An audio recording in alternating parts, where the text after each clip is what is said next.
Hello book people, P.T. Hilton here. The Year of Cosmere is a year-long read-along in which each month we take a look at one or sometimes two books from Brandon Sanderson, and each month a different booktuber is hosting it.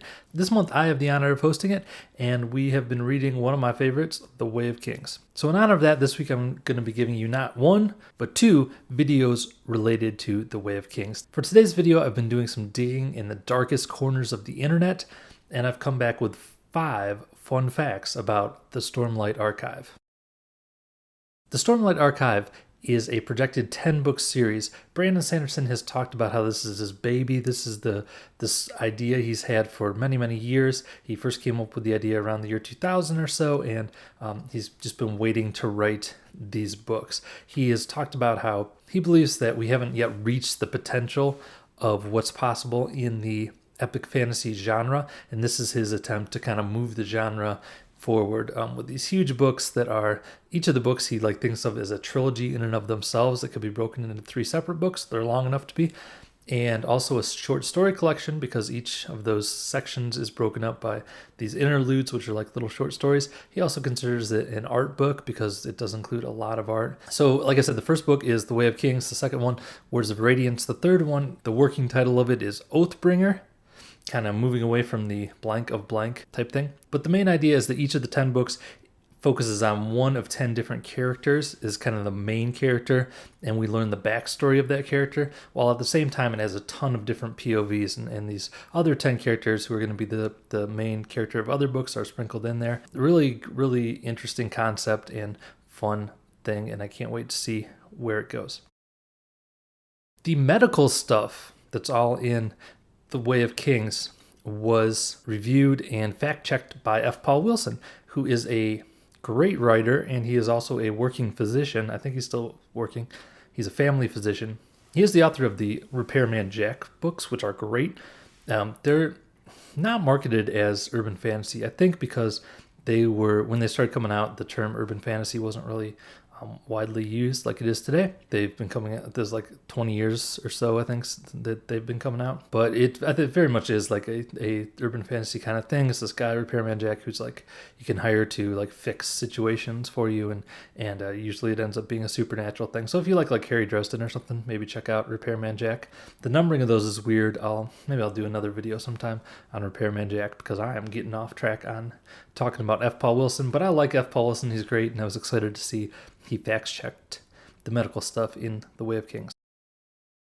The Way of Kings was meant to be a much earlier work by Brandon Sanderson. His original book contract with Tor was for 2 books, Elantris and The Way of Kings, but he felt like he wasn't ready as a writer to tackle this big project that's his dream project, so he pushed it back a little bit. However, there is an earlier version of the book out there, and he has said that he will eventually make it available for readers to read. I don't know if it'll be just online on his website or what, but eventually he'll let us read it.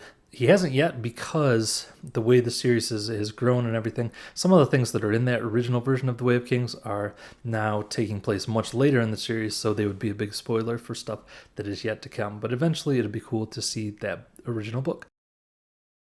Speaking of that, Kaladin, who is the kind of main character whose backstory we get in The Way of Kings, is very different in that original version. In fact, his name isn't even Kaladin, his name is Murin. Brandon Sanderson got a lot of feedback from his early readers who read that first of all, Murin seems like kind of a feminine name, but he still didn't want to change it until he started writing the last few Wheel of Time books, and there's a main character in that book series named Perrin, and he said it was too confusing in his mind to have a whole bunch of his mind space taken up by Perrin and then a whole different mind space taken up by Merrin. It was just too confusing, so he changed the name to Kaladin, and when he changed the name, it kind of liberated him to change the story, because the original story was very different for Merrin. I won't talk about the Kaladin story in case you haven't read Way of Kings yet, but Merrin, his story was very different. He acquired right at the beginning of the original book, he acquired a shard blade and shard plates, which are these really powerful magical weapons. He used them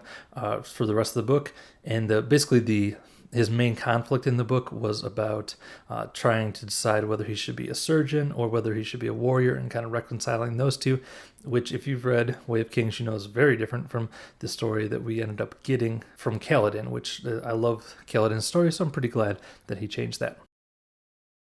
If you love the Stormlight Archive like I do, and you can't wait for book 3, and you're like, oh, where's Brandon Sanderson on this?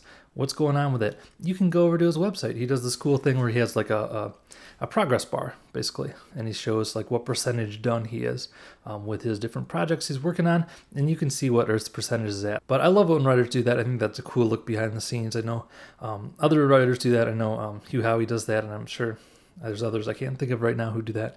But I love it when they have those progress bars and you can kind of watch the progress of the book as it comes to be. So those are 5 fun facts about the Stormlight Archive. There's a million more facts. These books are so fascinating and there's so much behind the scenes. And Brandon Sanderson is so candid in interviews and gives so much great information. But those are the 5 that I picked to share with you today. I'll be back on Friday with another Way of Kings related video. I'll talk to you then. Bye.